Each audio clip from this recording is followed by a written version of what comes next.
Então está aqui, ó. Aqui está as células adiposas. Aqui está as células adiposas, tecido adiposo. Esse aqui é o tecido adiposo. Imagina que esse quadro branco aqui é o tecido adiposo, tá bom? Aqui são as células adiposas. Isso aqui não é um simples ambiente que armazena gordura. Por quê? Porque aqui passa vasos sanguíneos. Ó, passa vasos sanguíneos. Passa vasos sanguíneos. Aqui passa fibras estimuladoras, fibras adrenérgicas, que vão fazer estimulação simpática. Tá? Lindo, maravilhoso.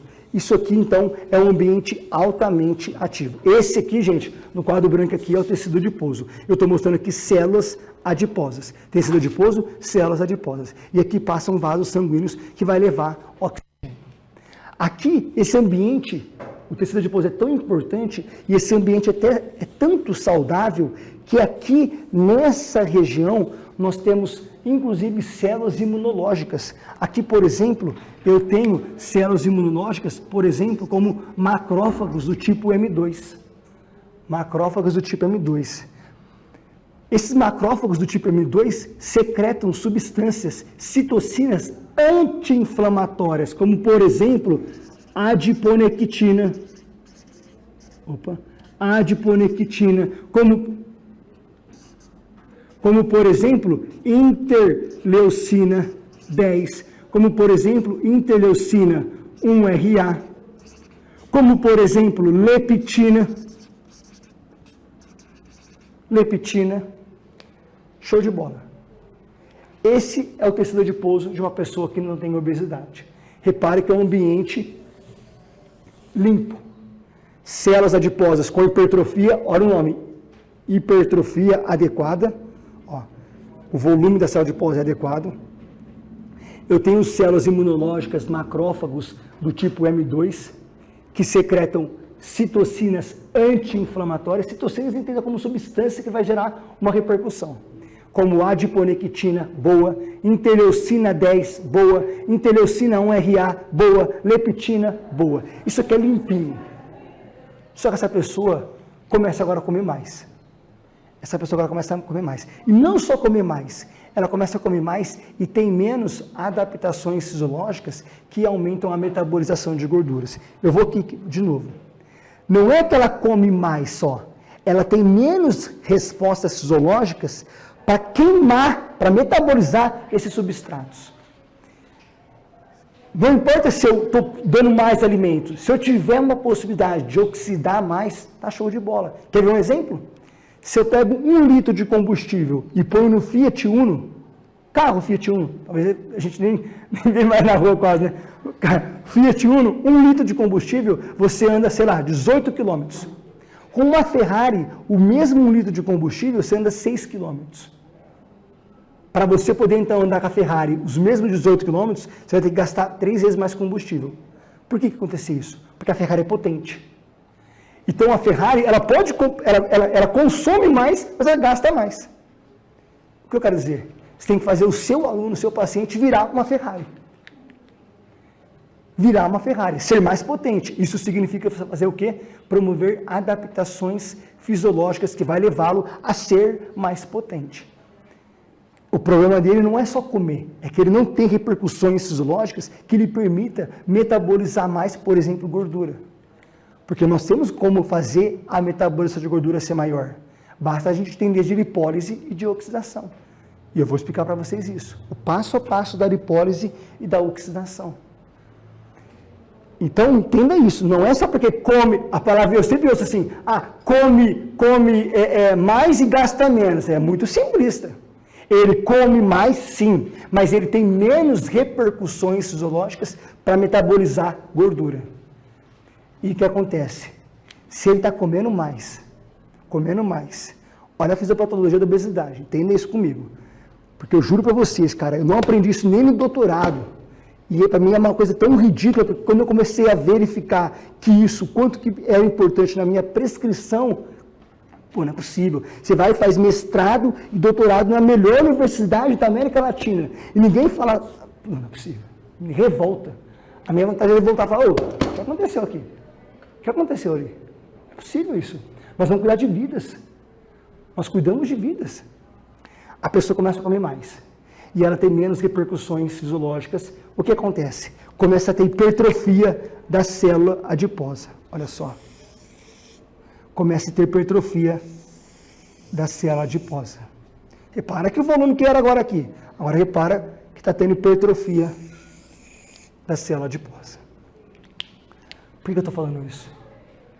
Porque aqui começa o problema. E por que começa o problema? Porque repara que eu falei para vocês, dá para voltar no quadro lá já ou não? Ainda não? Já? Repara o seguinte. Aqui, ó, o que eu mostrei para vocês aqui, é isso aqui, tranquilo, que eu mostrei. Aqui é o ambiente, ó, o ambiente tranquilinho, limpinho, ó, interleucina 10, tecido adiposo de quem é magro. De quem é magro. Interleucina 10, tá vendo? Que tem macrófagos, ó, do tipo M2, que são anti-inflamatórios. Tá tudo lindinho, tá tudo lindinho. Só que, comendo e gastando menos, porque não tem adaptações fisiológicas, começa a ter hipertrofia da célula adiposa. Agora, atenção.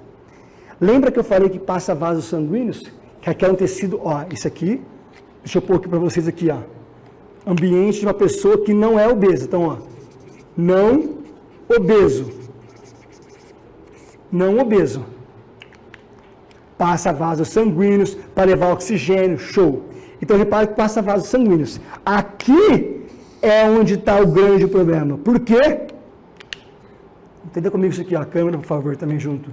Eu tenho aqui uma célula adiposa. Aqui onde nós estamos é o tecido adiposo. Aqui é uma célula adiposa.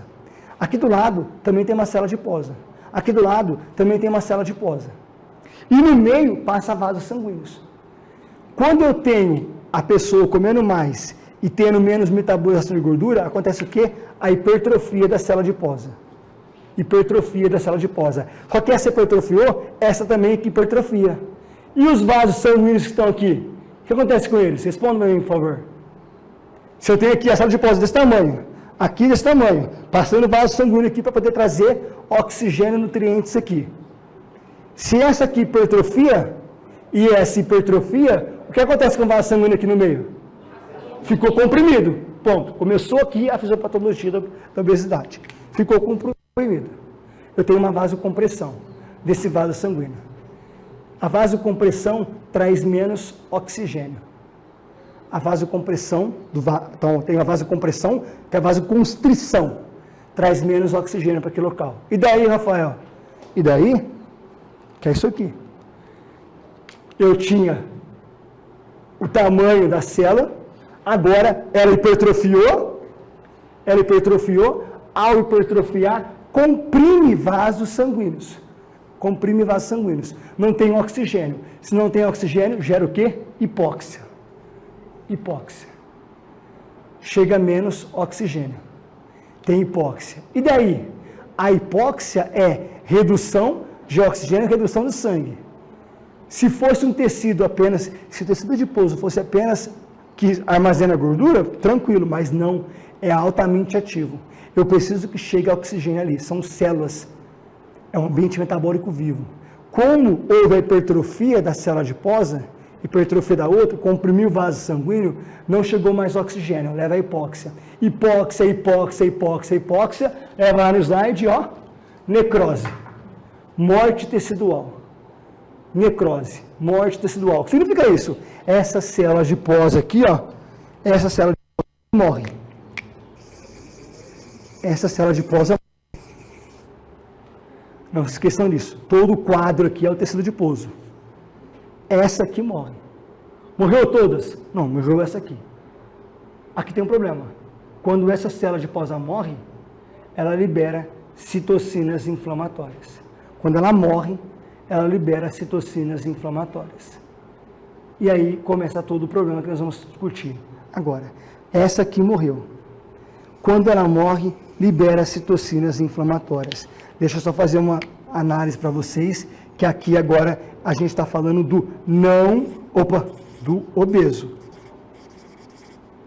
Aqui era o não obeso. Aqui já é do obeso. A pessoa estava assim, agora ela está assim.